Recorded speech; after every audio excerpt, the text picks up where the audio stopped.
Shepard did everything right. More than we could have hoped for. Commander Shepard uncovered the truth. And still, it's not enough. We're at war. No one wants to admit it, but humanity is under attack. But they're sending him to fight Geth. Geth. We both know they're not the real threat. The Reapers are still out there. And it's up to us to stop them. The Council will never trust Cerberus. They'll never accept our help, even after everything humanity has accomplished. But Shepard, they'll follow him. He's a hero, a bloody icon. But he's just one man. If we lose Shepard, humanity might well follow. Then see to it that we don't lose him.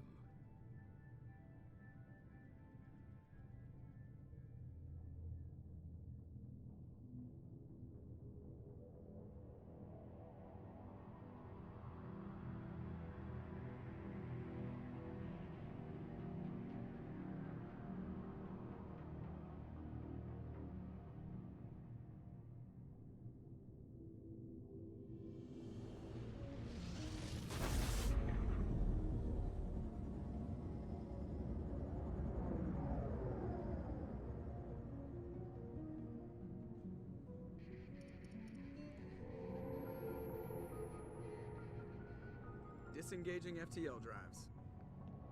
Emission sinks active. Board is green. We are running silent. We're wasting our time. 4 days searching up and down this sector, and we haven't found any sign of Geth activity.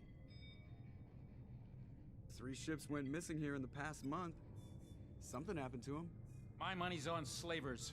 The Terminus system is crawling with them. Picking up something on the long-range scanner. Unidentified vessel. Looks like a cruiser. Doesn't match any known signatures.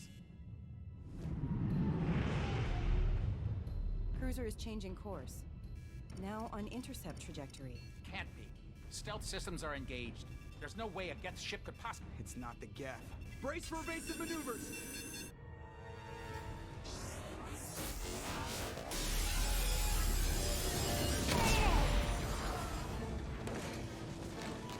Presley! Kinetic barriers down! Multiple hull breaches! Weapons offline! Somebody get that fire out!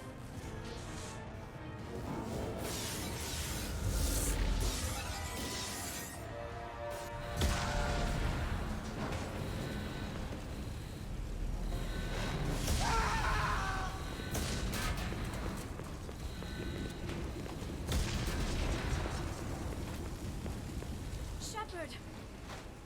Distress beacon is ready for launch. Will the Alliance get here in time?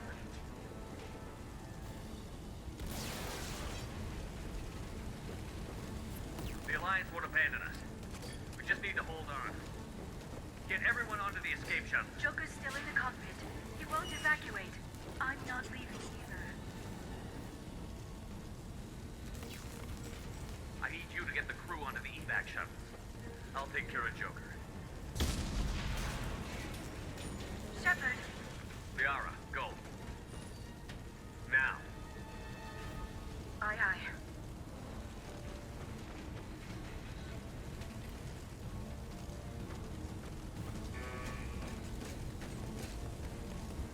Everybody in! Go, go, go!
on, Joker.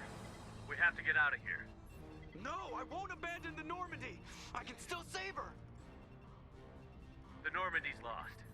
Going down with the ship won't change that. Yeah, okay. Help me up. They're coming around for another attack.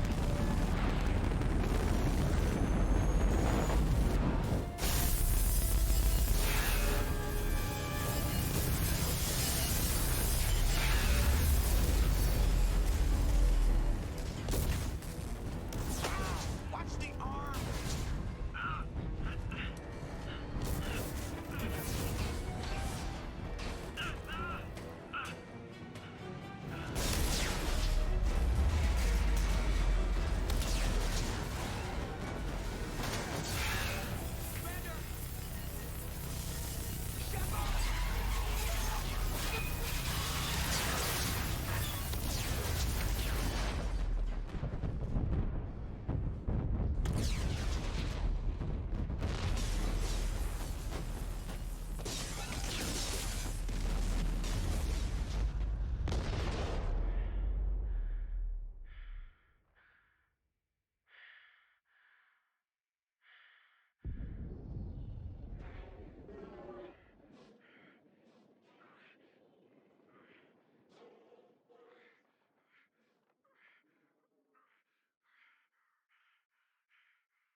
Just another routine mission. Why do they always say that before a mission? Of course it's routine. You haven't done anything yet. It's everything that happens along the way. The choices you make, the paths you choose, that turn the routine into anything but. Of course, that's how it started. A routine mission, answering a distress call. And look where that got me. We were testing out the Normandy, Captain Anderson's new ship, when the distress call came in. An Alliance patrol on Eden Prime had been attacked. They'd seen something they couldn't explain. And whatever it was massive. I hit the ground with my lieutenant, Caden Olenko. A good kid, loyal, by the book, with a talent for biotics. We came across the lone survivor of the patrol, Gunnery Chief Ashley Williams. A soldier to the core. Tough, disciplined, ready to take on whatever came her way. Ashley joined up with us and took us to the spot where she lost her squad. That's when we saw it. The ship. Like nothing I'd ever seen. It was massive, scorching the colony and everything around it as it blasted away. We followed the path of destruction to an artifact, a beacon left by a long-dead race called the Protheans. The colony had dug it up, and whoever attacked them had tried to take it. Chief Williams made the mistake of getting too close. It hit her with some type of energy. I grabbed her and threw her out of the way. That's when it hit me. Hard. Every muscle in my body went rigid. I couldn't move, could barely breathe. Everything went black.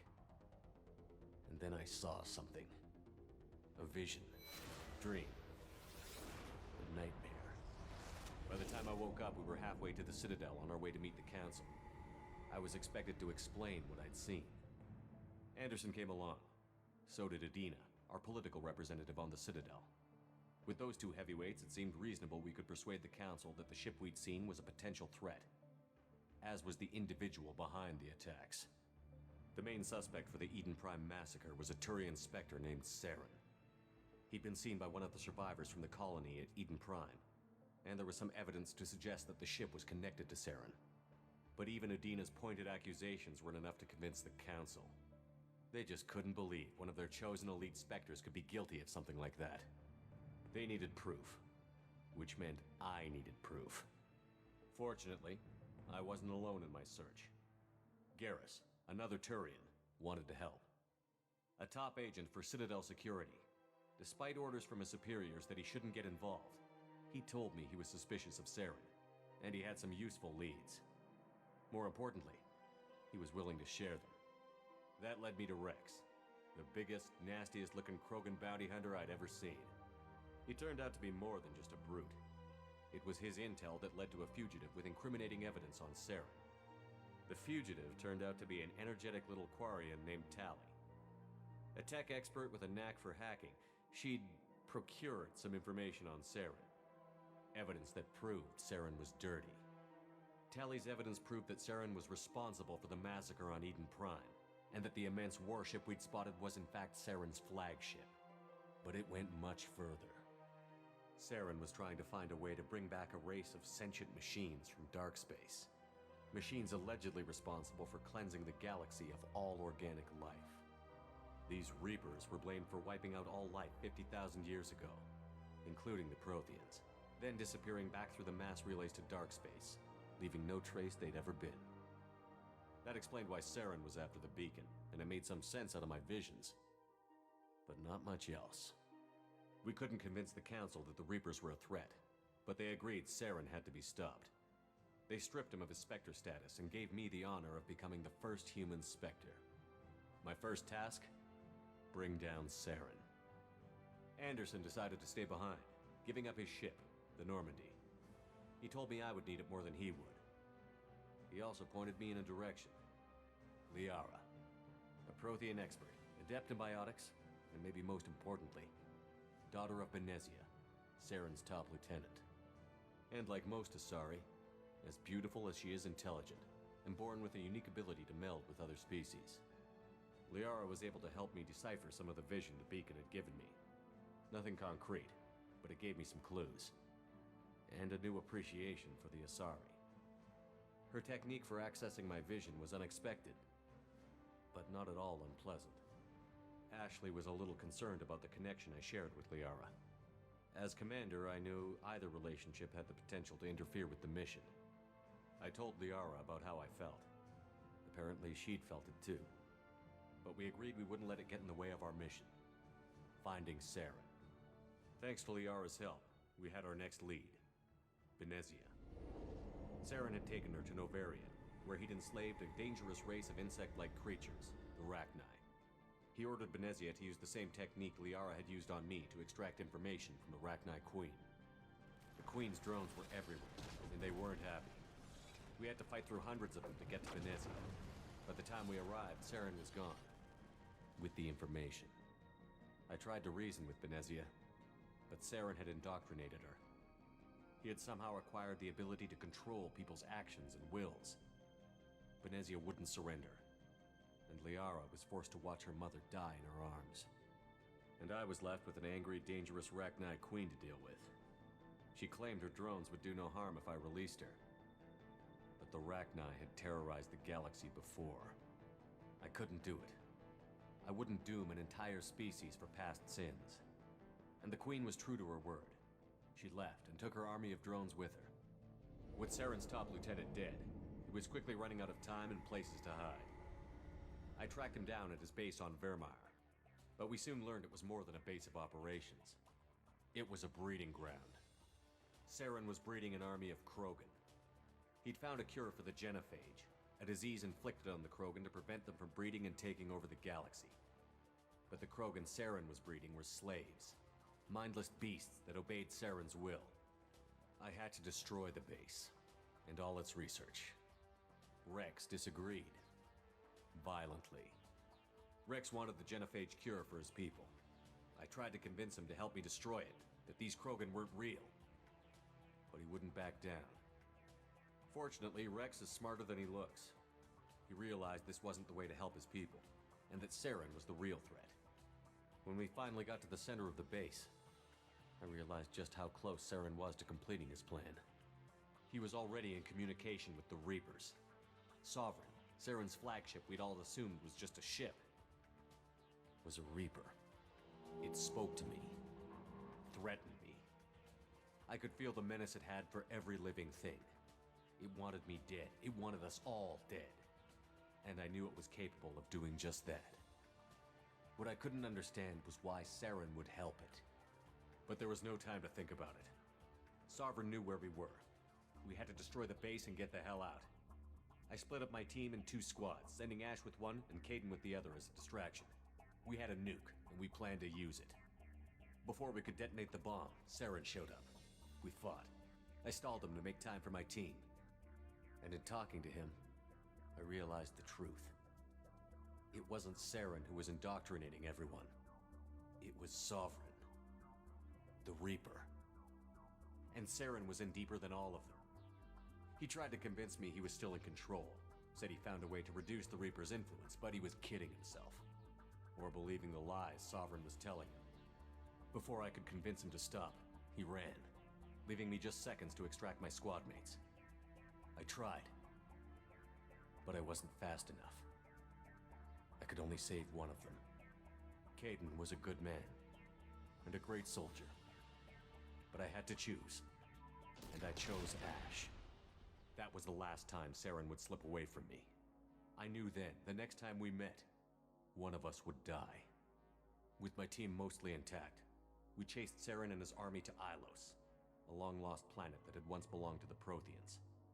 As we prepared for what we knew would be a desperate fight, I spoke to my crew. We were just one ship, against Saren's growing army. I assured them all that despite the odds, we could defeat him. Liara saw through my words. She knew I was hurting after Caden's death. She could sense my doubts. We both knew this mission could be our last. Until that moment, we'd put our feelings aside for the sake of that mission. But why wait? We gave in to each other, and it was perfect. While it lasted. We arrived on Ilos, close behind Saren. Once on the planet, we discovered a Prothean databank that helped me put the final pieces of my vision together. The Reapers had come 50,000 years ago, and every 50,000 years before that, each time purging the galaxy of life. The Protheans had fought and died, like every species before them. But a few survived long enough to leave a parting gift. The Protheans had discovered that the Citadel was the key to controlling the mass relays. By sabotaging the Citadel, they found a way to close the relays to dark space, slowing the Reapers' return, giving us the time we needed to find a solution to stop the Reapers once and for all. Saren knew this. He was leading his army to take control of the Citadel and re-establish the relays to dark space, bringing the waiting Reapers here to destroy us all. We followed him to the Citadel. It was intact, but heavily damaged. He had caught the Council fleets by surprise, and they were only now regrouping. And with Sovereign as his flagship, there was little hope the fleets could counterattack with enough strength to take back the Citadel. But Saren was done running, and I was done chasing him. As the Alliance and Citadel fleets battled Saren's army outside, I cornered the Turian bastard in the Citadel tower and confronted him. He died believing that the Reapers would save him. As I fought to regain control of the Citadel, the Council's flagship, the Destiny Ascension, fell under attack. Despite Saren's death, Sovereign and Saren's army continued to fight. The Council was aboard the Destiny Ascension, and they were requesting assistance. But I knew in order to help them, I would have to put our human alliance fleet in jeopardy. The Council had to be saved. They represented the hearts and minds of the galactic community. Without them, the fleets would be in disarray. Even with the Citadel back in my control, Saren defeated, and the Normandy leading the combined galactic fleet, the battle against Sovereign, a single Reaper, was relentless. It took the combined fleets of humanity and the other races, but in the end, Sovereign fell. But the costs were immense. While humanity's efforts in the war earned us our first seat on the Council, it was a hollow victory. The Reapers were still out there. I knew the fight was far from over, but as the one who'd led the fight against Saren, I was given new responsibilities.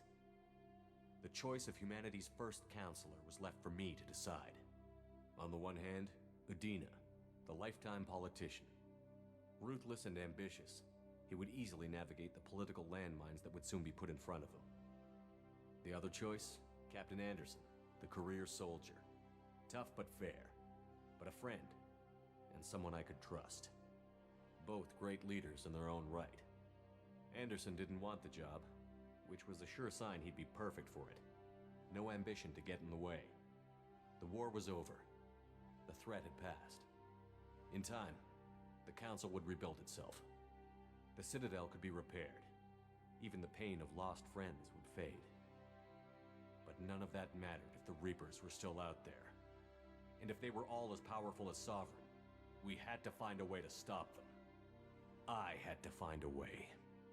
I gathered my crew, took my ship, and went in search of answers. Officially, the Council would only say I was assigned to cleanup duty, rooting out any remnants of Saren's army. Just another routine mission.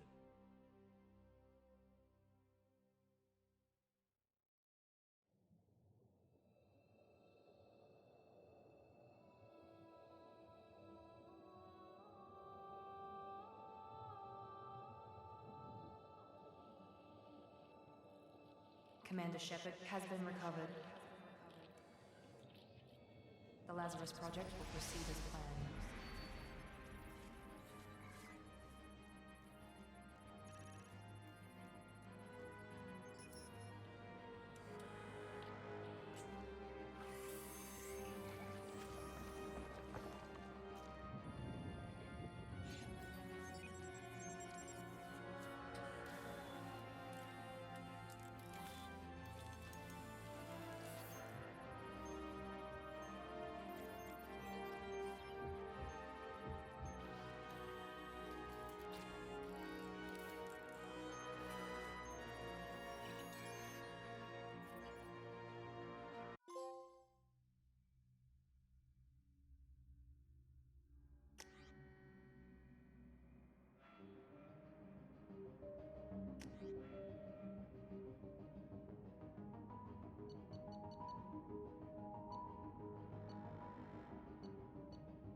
He's reacting to outside stimuli, showing an awareness of his surroundings.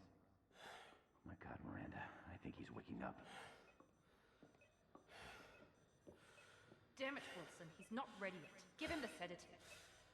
Shepard, don't try to move. Just lie still. Try to stay calm. Heart rate's still climbing. Brain activity is off the charts. Stats pushing into the red zone. It's not working. Another dose. Now. Heart rate dropping. Stats falling back into normal range. That was too close. We almost lost him. I told you your estimates were off. Run the numbers again.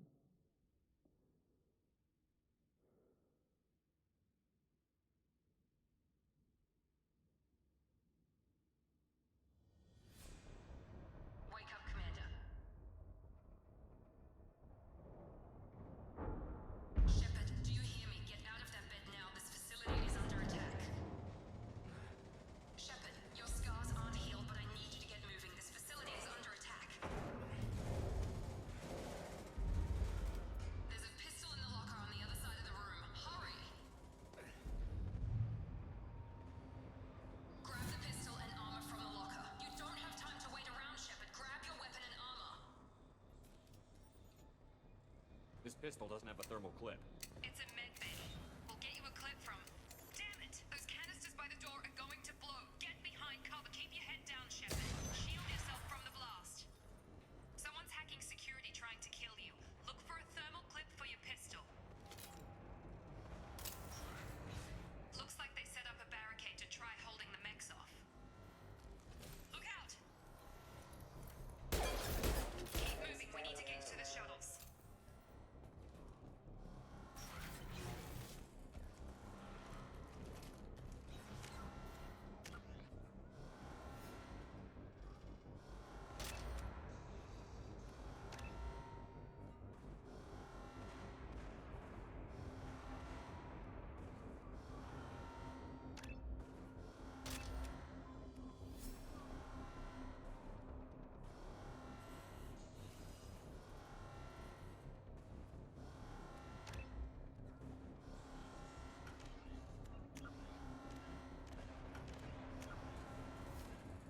Asari were the